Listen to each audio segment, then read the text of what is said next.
If you tried to pitch this show right now, it would not even make it past the first producer meeting.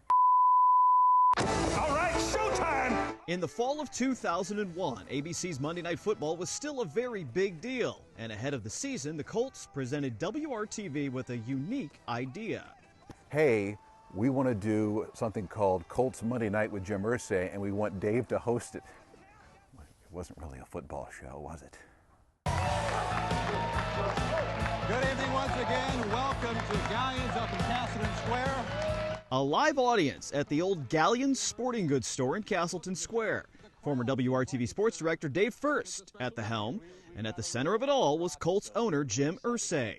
Long before his days as a Twitter star and a rock star, Mr. Irsay was ready for prime time. Colts fans, hear from the man in charge. It's Colts Monday Night with Jim Irsay, live from Galleons, tonight at 7:30 on RTV6. Come on, join us. As a host, you feel like you gotta bring some excitement. You gotta introduce everybody. You gotta do this, and here comes Jim Irsay, being Jim, and he's handed out $100 bills. I mean, here I'm thinking, okay, I'm the host of the show, ladies and gentlemen, Jim Irsay, and he comes out, hey everybody, we're handing out $100 bills. And I'm like, what are we doing here? The show featured a weekly chat session with Colts players and staff from that 2001 season.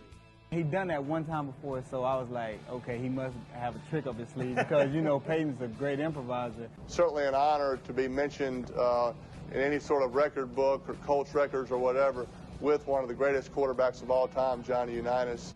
But also an eclectic collection of guests from the Colts owner's circle of friends. We're going to do your next game. We do you against Kansas City about 10 days. Every week you came in thinking that you were going to get show X, and by the time it was 8 o'clock, 9 o'clock, whatever, by the time the show was over with, you didn't get that show. Who you're talking to, concentration, slip away, don't you sweet baby, so far away.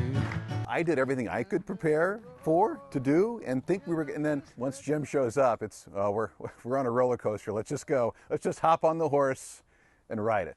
John Mellencamp, everybody. John. Hey, John. Come on, right here. You go over here. You're in the big chair. I was a huge Mellencamp guy growing up, and so a little starstruck when he shows up. People are asking him to play Jack and Diane on their guitars, and you could tell he wanted no part of it. He was just there for the show, and Jim's okay. For some reason, you walked in and you seemed real tall to me at the time. Who is this great big kid? You shrink with age, I think. I did. And how about the looks? 20 plus years later, it's a time capsule of early 2000s fashion. We all had the Pat Riley look, right? Slick back hair. I took Jimmy's cue on that. Okay, I'll go with the slip back hair. And so big suits, a lot of cloth involved, right? But for that incredible fall, it was TV gold, capturing a Colts franchise that was on its way to the top of the NFL mountain. I think even then, the Colts as an organization, and certainly me or whoever was covering the team at the time, knew something special was happening. We didn't know where this was going to go, though.